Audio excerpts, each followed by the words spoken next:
We can now move on to the defense and their submissions on the merits. Mr. Kaufman, you may address the court. Now, before I start, I would like to make one general comment, and it's a comment which every defense counsel who appears before this court is obliged to make. So if the mainstream media in the Philippines and the NGOs reporting on his case today report anything about the defense's submissions, I hope that they will at least communicate the following faithfully. The defense does not disrespect the soul of any deceased person, nor does it make light of the loss of life. Any criticism made by us today will not be leveled at the loved ones of those such as the tearful relative who I saw in the gallery here on Tuesday. The defense's criticism will be confined only to the prosecution's document containing the charges, which governs these proceedings, not what has been reported elsewhere in the media. It's not the defense's role to give an alternative narrative, nor to give an explanation for the facts and figures presented by the prosecution. The defense's role is simply to persuade your honours that Mr. Rodrigo Duterte should not remain in detention for years to come, simply because the prosecution cannot make out substantial grounds to believe that this individual committed the crimes with which he is charged. Now, Mr. Julian Nichols confidently said the other day that you can ignore Rodrigo Duterte's speeches. Disregard every speech ever made by Mr. Duterte, he said. Throw them all out. There is still ample evidence of the substantial grounds based on the other evidence. That's transcript T4, page 45, lines 5 to 6. Helpful advice from no less than the day-to-day prosecutor in charge of this case, because we will show that the evidence is not substantial, rather totally inadequate. But in any event, since I can leave no stone unturned, I now turn to those speeches. Now, if there's one thing that I've learned from the domestic media coverage of this case, it is that journalists and their editors have a tendency to fixate on the salacious elements of a person's speeches while ignoring the less interesting parts. And so it was with Rodrigo Duterte. The prosecution has had its opportunity to show you a selection of these speeches and seems to believe that the more they show, the greater the chances of convincing your honours to confirm the charges. But what the prosecution has not told the public is that in its document containing the charges, which governs these proceedings and nothing else, it has only supplied 20 of these speeches as proof of criminal intent. And as I mentioned in my opening statement, 10 of these speeches, including 2 referred to by the deputy prosecutor, actually contain an exhortation to the use of lawful self-defense. Thereafter, we found a further 35 speeches, which will be found at tab 9, 11 to 26, 29 to 35, 37 to 41, 43 to 46, 137, and 152. Now, this is obviously not a competition. The point we really merely wish to make is that relying on the former prosecutor's speeches as a means of proving criminal intent is impossible. Now, I'd like to go back to that one speech which I promised the other day to show you. This is a speech, the second speech that the deputy prosecutor referred to in his opening statement. And this refers to the responsibility that Mr. Duterte said that he would shoulder, promising to shield rogue officers from prosecution.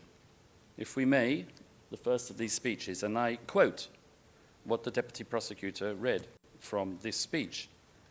So the police is under the DILG, so I have to believe the story of the police, for simply they are my subordinates and I am ultimately responsible for their deeds. Now let's look at what the deputy prosecutor didn't state from the same speech.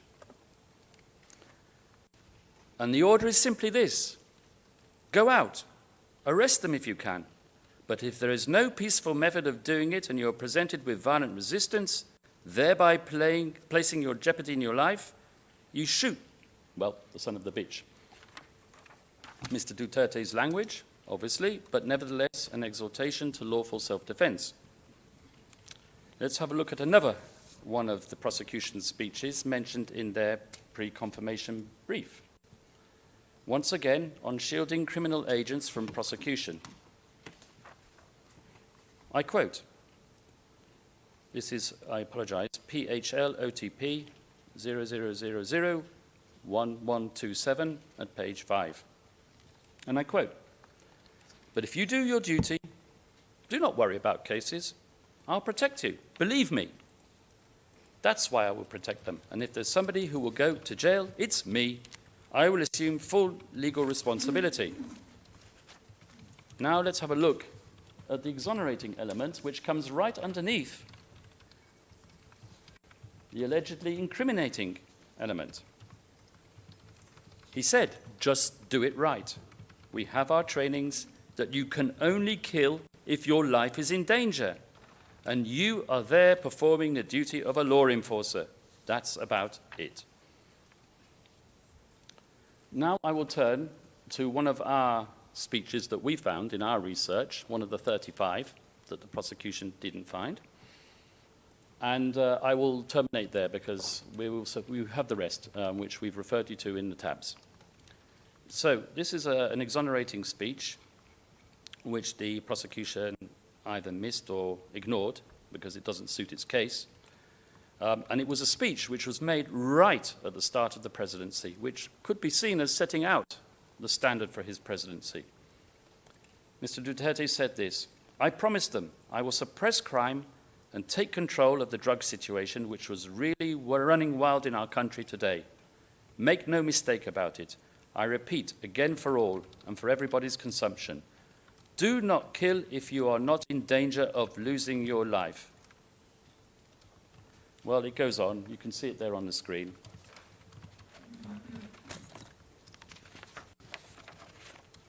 Well, of course, the prosecution knows that we are going to argue that many of these speeches, in fact, the majority of these speeches, I would say, contain this exhortation to the lawful use of self-defense. And the learned counsel, Mr. Edward Jeremy, for the prosecution, tried to get around the problem by inventing the novel concept of the elastic mouth, which out of one side emanates the nasty truth, while out of the other side issues the supposedly disingenuous advice for the police to act in self-defense. But I ask your honors and the people of the Philippines listening in today, how many times did you hear the former president state at the beginning of any address that he had the speech of 2 pages prepared, but to his regret, it didn't come from the heart?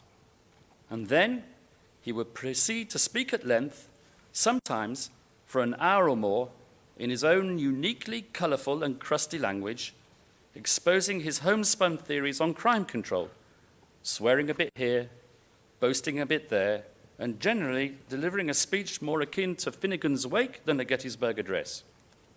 That does not suggest crafty design, hinted at by Mr. Jeremy, quite the opposite. Mr. Jeremy's resort to the say one thing, mean another thing theory is complete supposition. It is not a legitimate argument because it implies that one cannot rely on anything coming out of Mr. Duterte's mouth.